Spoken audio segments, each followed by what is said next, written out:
ఓం శ్రీ మహాలక్ష్మీదేవియే నమః.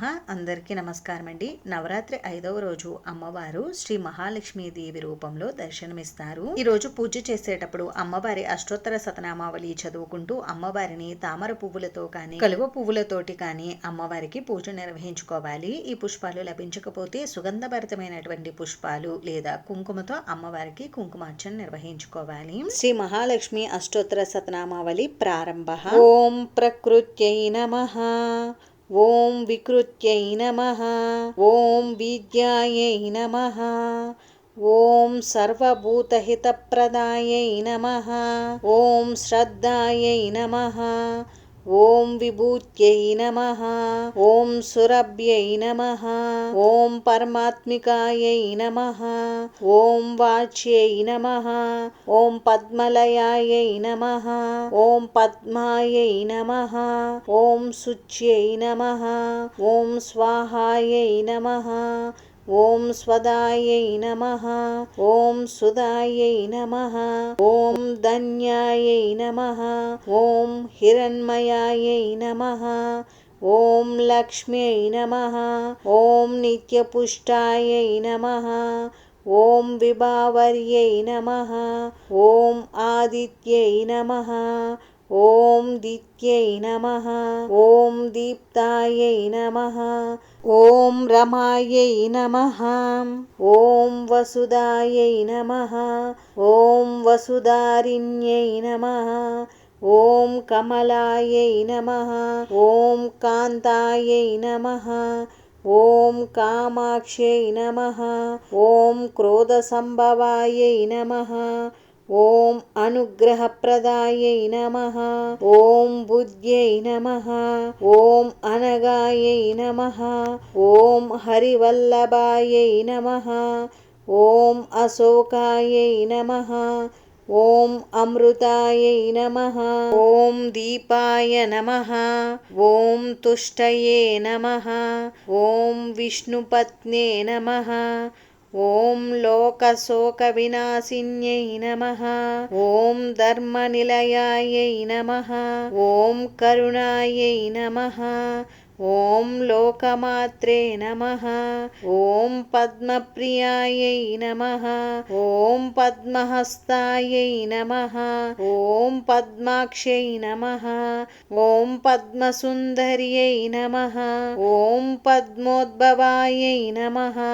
ఓం పద్మముఖ్యై నమః. ఓం పద్మనాభప్రియాయై నమః. ఓం రమాయై నమః. ఓం పద్మమాలాధరాయై నమః. ఓం దేవ్యై నమః. ఓం పద్మిన్యై నమః. ఓం పద్మగంధిన్యై నమః. ఓం పుణ్యగంధాయై నమః. ఓం సుప్రసన్నాయై నమః.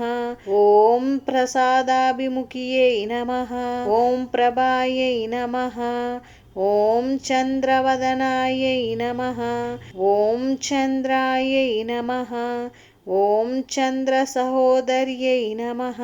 ఓం చతుర్భుజాయై నమః. ఓం చంద్రరూపాయై నమః. ఓం ఇందిరాయై నమః. ఓం ఇందుశీతలాయై నమః. ఓం ఆహ్లాదజనన్యై నమః. ఓం పుష్ట్యై నమః. ఓం శివాయై నమః. ఓం శివకర్యై నమః. ఓం సత్యై నమః. ఓం విమలాయై నమః. ఓం విశ్వజనన్యై నమః. ఓం దారిద్ర్యనాశిన్యై నమః. ఓం ప్రీతిపుష్కరిణ్యై నమః. ఓం శాంత్యై నమః. ఓం శుక్లమాలాంబరాయై నమః. ఓం శ్రిयै నమః. ఓం భాస్కర్యై నమః. ఓం బిల్వనిలయాయై నమః. ఓం వరారోహయే నమః. ఓం యశస్విన్యై నమః. ఓం వసుంధరాయై నమః. ఓం ఉదారాంగాయై నమః. ఓం హరిణ్యై నమః. ఓం హేమమాలిన్యై నమః. ఓం ధనధాన్యకర్యై నమః. ఓం సిద్ధ్యై నమః. ఓం తైన సౌమ్యాయై నమః. ఓం శుభప్రదాయై నమః. ఓం నుపవేశగతానందాయై నమః. ఓం వరలక్ష్మ్యై నమః. ఓం వసుప్రదాయై నమః.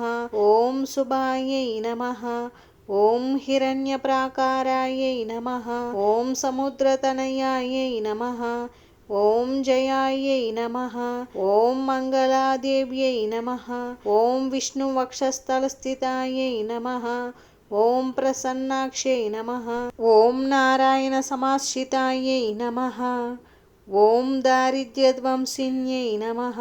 ఓం సర్వోపద్రవవారిణ్యై నమః. ఓం నవదుర్గాయై నమః. ఓం మహాకాళ్యై నమః.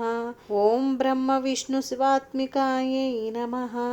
ఓం త్రికాలజ్ఞానసంపన్నాయై నమః. ఓం బ్రహ్మ విష్ణు శివాత్మికాయై నమః. ఓం భువనేశ్వర్యై నమః. ఓం శ్రీ మహాలక్ష్మీదేవ్యై నమః.